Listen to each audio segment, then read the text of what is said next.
ഞാൻ ചോദിക്കുന്നത് ന്യായമല്ലേ? അതൊക്കെ ഒരു ഭാര്യയുടെ അവകാശമല്ലേ? എന്താ മോനെ, എന്താ ഇവിടെ പ്രശ്നം? ദേ വന്നല്ലേ സമാധാന ദൂതുകാര്. എനിക്ക് എന്റെ ഭർത്താവിനോട് എന്റെ ആവശ്യങ്ങളൊന്നും പറഞ്ഞുകൂടാ. അപ്പൊ കേറി വന്നോളും. എന്റെ അച്ഛനോടും അമ്മയോടും നീ ദേഷ്യപ്പെട്ടാലുണ്ടല്ലോ. അയ്യോ അരവിന്ദ, എന്താടാ ഇത്? നീയും അവളോട് ദേഷ്യപ്പെടാതെ. അവൾക്ക് ഓരോരോ ആവശ്യങ്ങളില്ലേ? അത് നിന്നോടല്ലാതെ വേറെ ആരോടെങ്കിലും പറയാൻ പറ്റുമോ? മോനെ, മോന്റെ കയ്യിലിപ്പോ അതിനുള്ള മാർഗമില്ലെന്ന് അവൾക്കും അറിയാം. അപ്പോ അവളോട് സ്നേഹത്തിൽ പറഞ്ഞു മനസ്സിലാക്കല്ലേ മോനെ വേണ്ടത്? എന്ത് സ്നേഹത്തിൽ പെരുമാറിയാലും അത് കേൾക്കുന്ന സ്വഭാവക്കാരിയാണോ അമ്മയോള്? സ്നേഹത്തോടെ പറഞ്ഞ പരിഹരിക്കാവുന്ന പ്രശ്നമുള്ളൂ ഈ വീട്ടില്. ജയന്തിക്ക് പലതരം ആവശ്യങ്ങളുണ്ടെന്നുള്ളത് ശരിയാ, അല്ലേ? പക്ഷെ ഇവിടെ ആരും മോളെ പട്ടിണി കിടക്കുന്നില്ല. ഈ വീട്ടിലുള്ള ആരും ദരിദ്രവാസികളല്ല. നിങ്ങൾ മനഃപൂർവ്വം ദരിദ്രവാസികളാകാൻ നോക്കുക.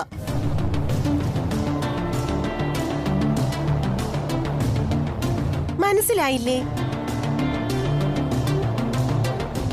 ഈ നോട്ടുകെട്ടുകളുടെ പുറത്ത് കിടന്നുറങ്ങുന്നവനായി ഇവിടുത്തെ മരുമകൻ. അവനോട് ഇവിടുത്തെ ദാരിദ്ര്യത്തെ കുറിച്ച് പറഞ്ഞ അവൻ പുല്ല് പോലെ എടുത്തു തരും 1-2 കോടി രൂപ.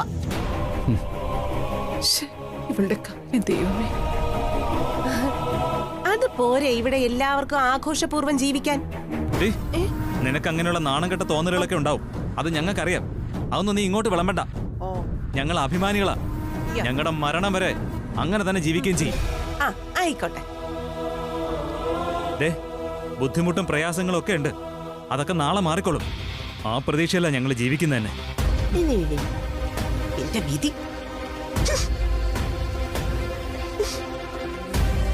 എന്തൊരു കഷ്ടം എന്റെ ദൈവമേ.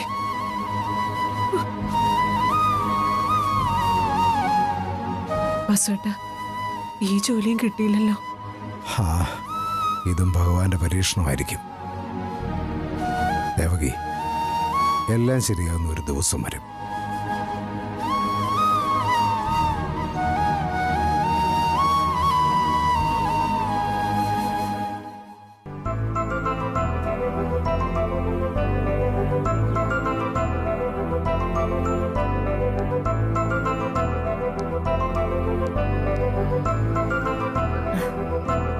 അമ്മ പുസ്തകവായനയിലാണോ?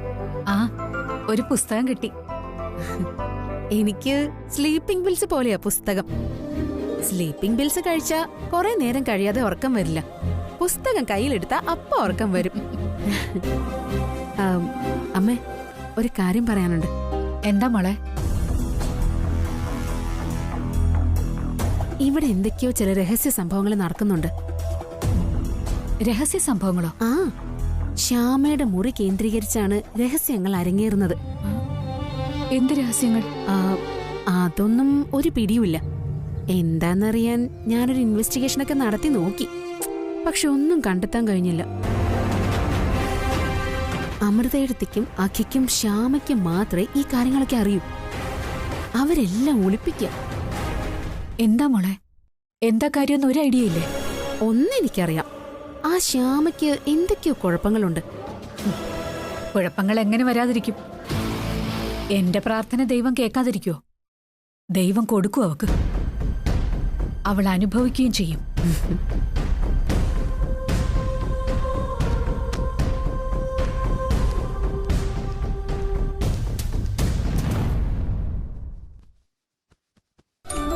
ശ്യാമയെ ഒന്ന് പരീക്ഷിക്കാം. റിയാക്ഷൻ എന്തായിരിക്കും അറിയാലോ.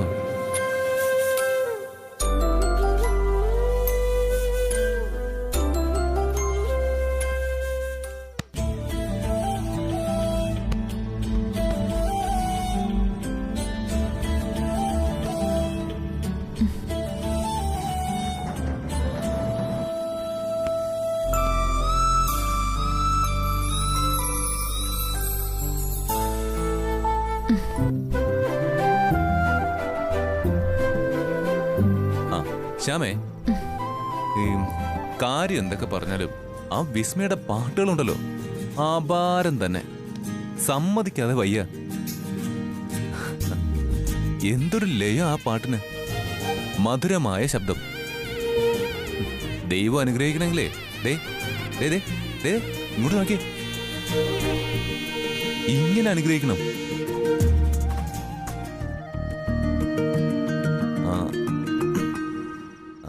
മലയാളത്തില് പാട്ടുകാരും പാട്ടുകാരികളൊക്കെ ഉണ്ട്. ആ എല്ലാവരെയും എനിക്കിഷ്ടമാ. പക്ഷേ ഇതൊരു പ്രത്യേകതരം മധുരമുള്ള ശബ്ദമാണെന്നേ. എടോ താനെന്താടോ ഒന്നും മിണ്ടാത്തത്? ഞാൻ എന്ത് മിണ്ടാനാ? വിസ്മയുടെ മെലഡികളാ അതിമനോഹരം. ഹൃദയത്തിലേക്ക് ഇങ്ങനെ ഒഴുകി ഒഴുകി ഇറങ്ങുക അവളുടെ നാദം. ഒന്ന് നിർത്താമോ?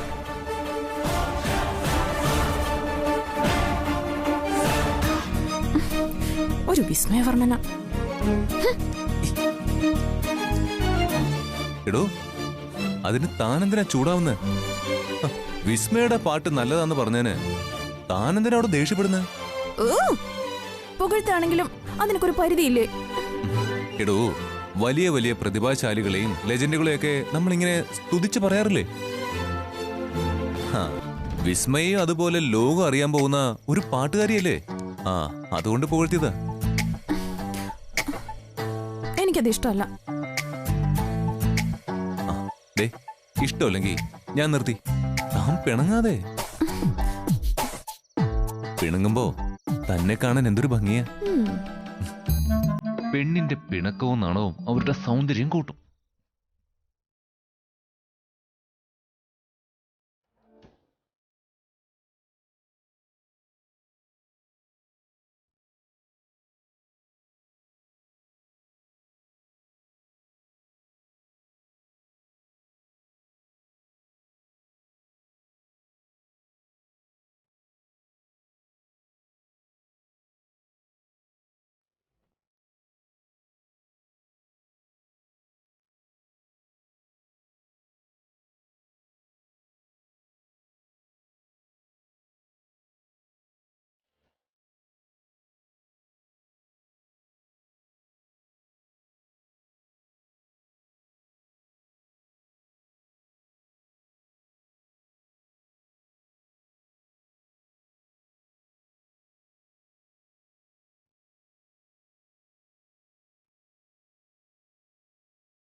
ഇതാ സെക്യൂരിറ്റി സർവീസിൽ നിന്നാണല്ലോ.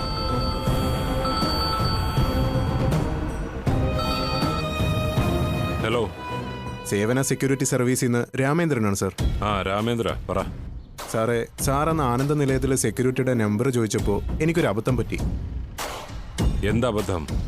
സാറേ, അവിടുത്തെ സെക്യൂരിറ്റി മാറിയത് ഓർക്കാതെ പഴയ സെക്യൂരിറ്റിയുടെ നമ്പറാണ് ഞാൻ തന്നത്. ഓ അത് ശരി. അപ്പോ അവൻ എന്നെ പറ്റിക്കുകയായിരുന്നു അല്ലേ?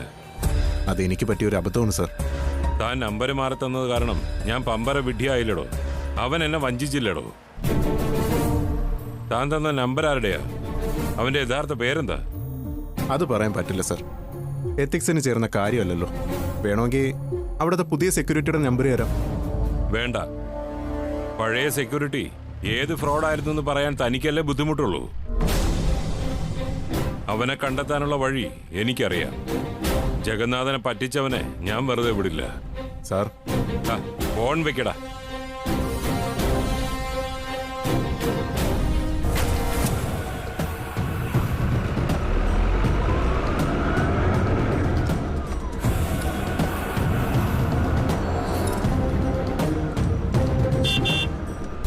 മാഡം എവിടേക്കാ പോണ്ടേ?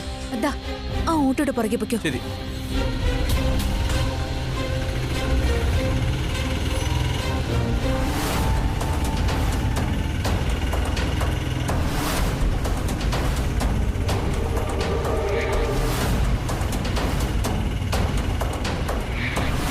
ചേട്ടാ, കുറച്ചുകൂടെ സ്പീഡിൽ പോണേ.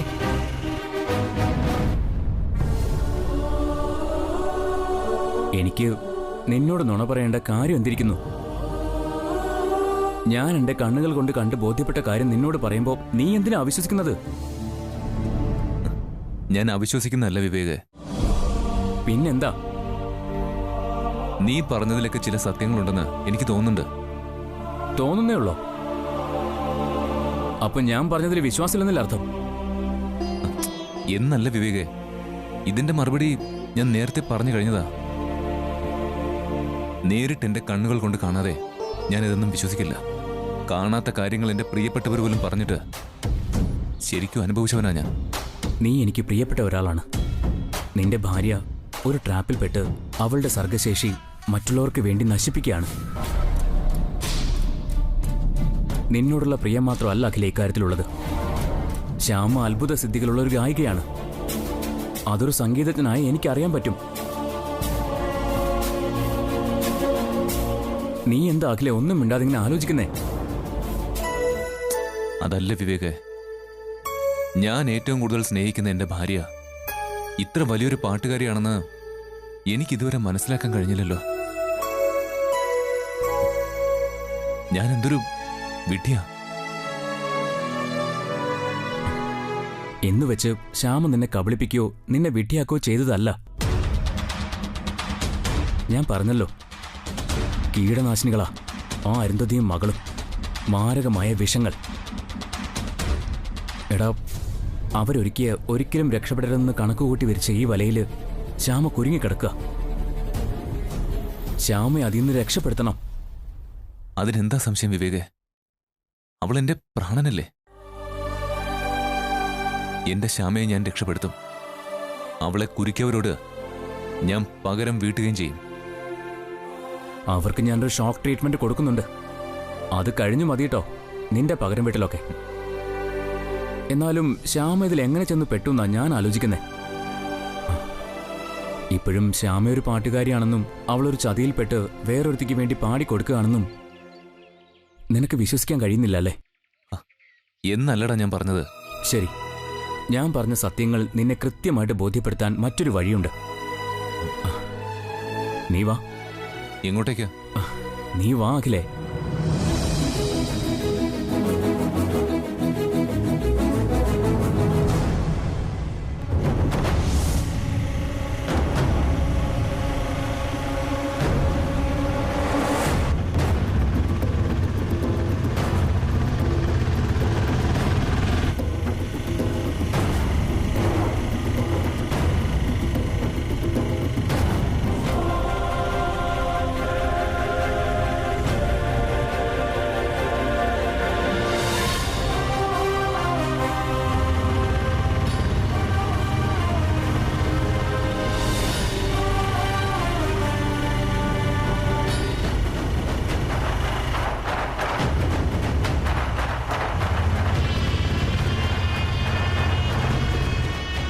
ചേട്ടാ, കുറച്ചുകൂടി സ്പീഡിൽ പോണേ.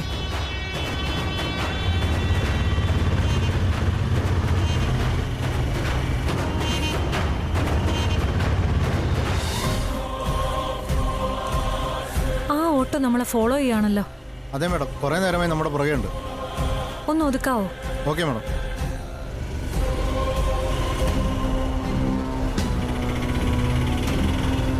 ചേട്ടാ, ഇവിടെ വണ്ടി നിർത്തി.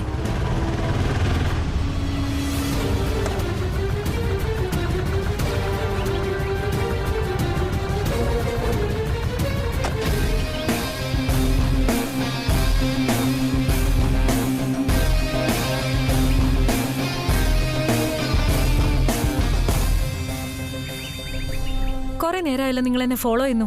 എന്താ കാര്യം? എനിക്ക് നിങ്ങളോടൊരു കാര്യം ചോദിക്കാനുണ്ട്. അതിനാണോ എന്നെ ഫോളോ ചെയ്ത് ഇത്രയും ദൂരം വന്നത്? ചില സ്റ്റണ്ട് സിനിമയിലെ പോലെ നിങ്ങൾ എന്നെ ഓട്ടോയിൽ ഫോളോ ചെയ്യുന്നു. എന്താ നിങ്ങൾക്ക് ചോദിക്കാനുള്ളത്? ഞാൻ ആനന്ദ നിലയത്തിലെ ആദിത്യവർമ്മയുടെ ഭാര്യയാണ്. അതിന് ഞാനെന്ത് വേണം? എന്റെ ഭർത്താവും നിങ്ങളും തമ്മിൽ എന്താ ബന്ധം? എന്താ മറുപടിയില്ലേ? ആദിത്യന്റെ ഭാര്യ എന്ന നിലയ്ക്ക് എനിക്കതറിയാനുള്ള അവകാശമില്ലേ? നിങ്ങൾ എന്താ ഒന്നും മിണ്ടാത്തത്? നിങ്ങളും എന്റെ ഭർത്താവും തമ്മിൽ എന്തോ ഒരു ബന്ധമുള്ളതായി ഞാൻ സംശയിക്കുന്നു. അതെന്താണെന്ന് എനിക്കറിയേണ്ടത്. ചോദിച്ചത് കേട്ടില്ലേ? എന്റെ ഭർത്താവും നിങ്ങളും തമ്മിൽ എന്താ ബന്ധമെന്ന്. എളുപ്പത്തിൽ ഉത്തരം കിട്ടണമെങ്കിൽ ആദിത്യവർമ്മയോട് തന്നെ ചോദിച്ചാൽ മതി.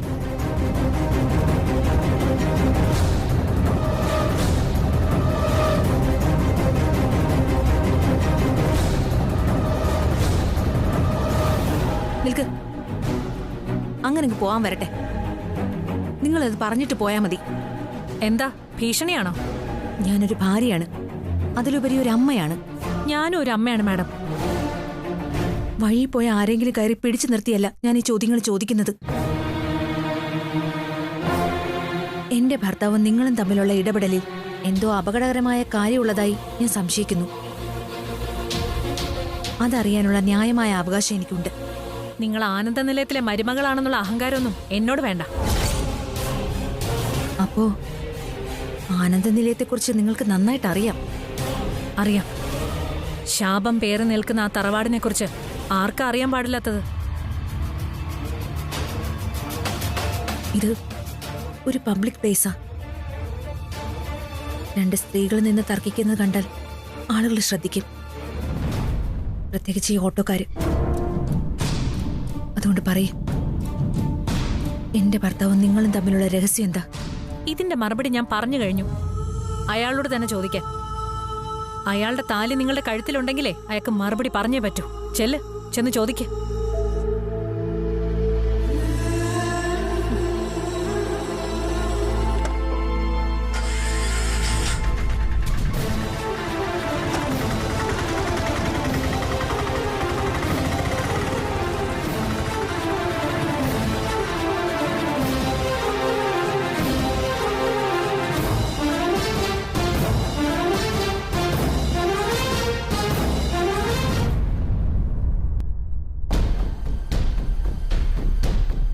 എടാ വിവേകേ, ഞാൻ കുറെ നേരമായിട്ട് ചോദിക്കുന്നു, നീ എങ്ങോട്ട് എന്നെ കൂട്ടിക്കൊണ്ട് പോകുന്നേ?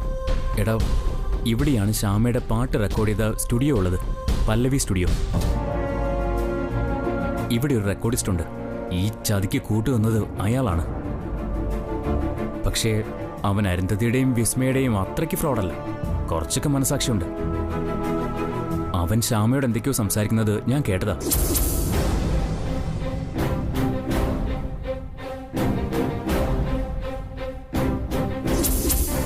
നീ എന്റെ ഒപ്പം ഒന്ന് ശക്തമായിട്ട് നിന്ന് തന്നാ മതി. ഇപ്പൊ സത്യം ഞാൻ തെളിയിച്ചു തരാം. അതിനുള്ള വഴിയൊക്കെ ഞാൻ ശരിയാക്കിയിട്ടുണ്ട്. നീ വാ.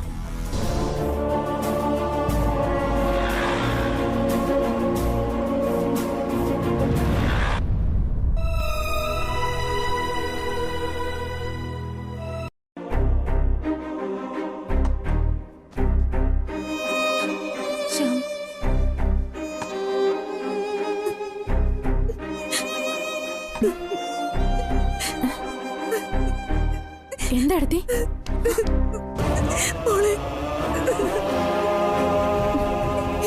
എന്റെ ജീവിതം തകർന്നല്ലോ മോളെ.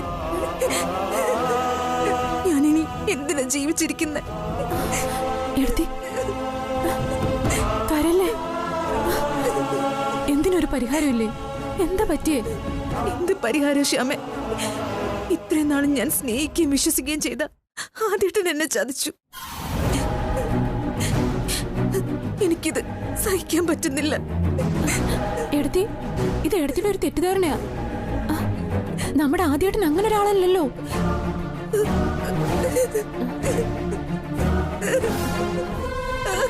എടുത്തി,